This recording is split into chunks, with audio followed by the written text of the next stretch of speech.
Hemostatic techniques for trauma. Hello, everyone. Today we will learn about hemostatic techniques for trauma.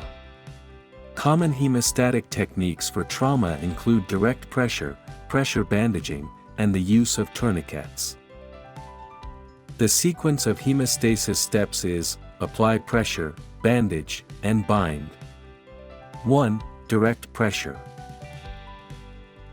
Direct pressure is the most straightforward, fast, effective, and safe method, suitable for most external bleeding. The procedure is as follows. 1. The rescuer quickly checks for foreign objects in the wound.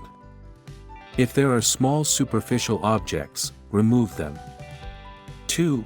Cover the wound with a clean piece of gauze or handkerchief or any other clean cloth, and press directly on the bleeding site to stop the bleeding. Note, it's important to apply continuous pressure for more than 10 minutes. 3. Have the patient sit or lie down and elevate the bleeding part. 4. If the dressing becomes soaked with blood, do not replace it. Instead, apply more dressing on top and continue to press, waiting for the ambulance to arrive. 2. Pressure bandaging.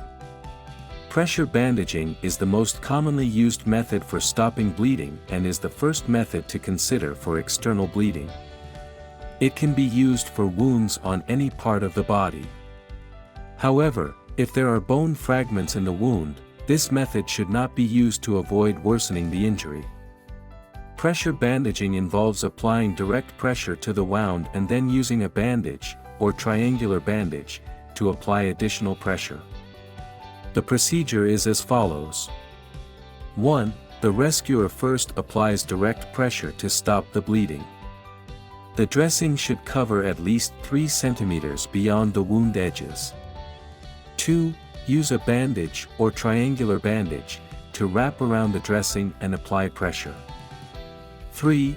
After bandaging, check the blood circulation at the extremity. If the bandage is too tight and affects circulation, it should be rebandaged. 3. Use of tourniquets. When there is severe arterial bleeding in the limbs, or when the wound is large and the bleeding is heavy, and the above methods cannot stop the bleeding, a tourniquet can be used. This method is effective in stopping bleeding in the limbs. However, improper use can cause or worsen limb necrosis, acute kidney failure and other complications. Therefore, it is primarily used when other methods cannot control the bleeding. Common tourniquets include strap tourniquets, rubber tubes, and fabric tourniquets. 1. Steps for using a strap tourniquet. If the bleeding is from the upper limb, place a pad, such as a bandage, towel, or flat piece of clothing, on the upper third of the arm. For lower limb bleeding, on the upper part of the thigh. Wrap the tourniquet around the limb, thread one end through the buckle, and tighten until the bleeding stops. Mark the time the tourniquet was applied in a visible location. 2. Considerations for choosing a rubber tube tourniquet. A rubber tube, due to its good elasticity, can be used as a tourniquet. However, its diameter should not be too small to avoid causing damage to local tissues. The procedure is as follows. A. Pad. Place a pad at the area to be tied, upper third of the arm. B. Tie. The rescuer grips the tourniquet about 10 centimeters from one end, end A, with their left thumb, index, and middle fingers, while using the right hand to tighten the tourniquet around the injured limb, including wrapping it twice around the left index and middle fingers to secure end A in place. C. Pull. The rescuer grips the other end of the tourniquet, end B, with their left index and middle fingers, pulls out the fingers, holding end B with the index and middle fingers, and pulls it out from under the two loops of the tourniquet to create a slipknot. D. Mark. Record the time of application and reassure the patient, "Sir, the bleeding has stopped, and we will get to the hospital soon. Don't worry." To loosen the tourniquet, simply pull out the tail end. 3. Steps for using a fabric tourniquet. In the absence of a medical rubber tube or other tourniquets at the accident scene, the rescuer can use materials at hand, such as a triangular scarf, tie, piece of clothing, or sheet as a fabric tourniquet. However, fabric tourniquets lack elasticity and are less effective in stopping bleeding. If applied too tightly, they can cause limb injury or ischemic necrosis. Therefore, they should be used for the shortest possible time. The procedure is as follows. Preparation: fold a triangular scarf or other cloth into a flat strip about 5 cm wide. Padding: for upper limb bleeding, place a pad, such as a bandage, towel, or flat piece of clothing, on the upper third of the arm. For lower limb bleeding, place it on the upper part of the thigh. Application: place the folded strip over the padding and wrap it around the limb once. Pull the ends forward tightly and tie a slip knot. Alternatively, place the midpoint of the strip in front of the limb, wrap both ends around to the back, cross them, and bring them to the front for a second wrap before tying a slip knot. Tightening: insert a twisting stick, like a pencil, chopstick, spoon handle, or bamboo stick, into the slipknot's outer loop.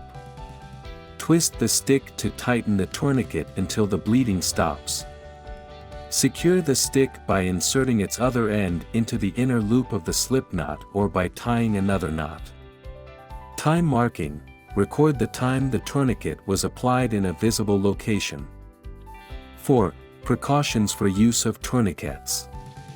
When using tourniquets, note the following precautions. 1. Correct positioning and method. Ensure proper placement and application to avoid ineffective hemostasis or additional complications. For upper limbs, place the tourniquet on the upper third of the arm. For lower limbs, place it on the upper part of the thigh. For damaged limbs, place it near the wound. 2. Tightness. The tourniquet should be tight enough to stop bleeding but not so tight that it causes tissue damage or ischemic necrosis. It should be tightened until bleeding stops and the distal pulse is no longer palpable. 3. Padding. Always place a pad between the tourniquet and the skin to prevent skin damage. 4. Monitoring. Continuously monitor the patient's temperature, pulse, and the condition of the bleeding site and nearby skin. Report any abnormalities immediately. 5. Duration. Do not leave the tourniquet on for too long. Loosen it for a few minutes at regular intervals. 6. Slow release. When loosening the tourniquet, do so gradually. Apply clean gauze to the wound beforehand and slowly release the pressure from the edges, while taking additional hemostatic measures to prevent excessive bleeding. 7. Appropriate materials. Do not use thin wires, electrical cords, or ropes as tourniquets. Finally, let's recap what we've covered today. In this lesson, we've learned about hemostatic techniques for trauma, including direct pressure, pressure bandaging, and the use of tourniquets. Mastering these techniques enables us to effectively control bleeding at accident scenes and provide critical first aid to injured individuals.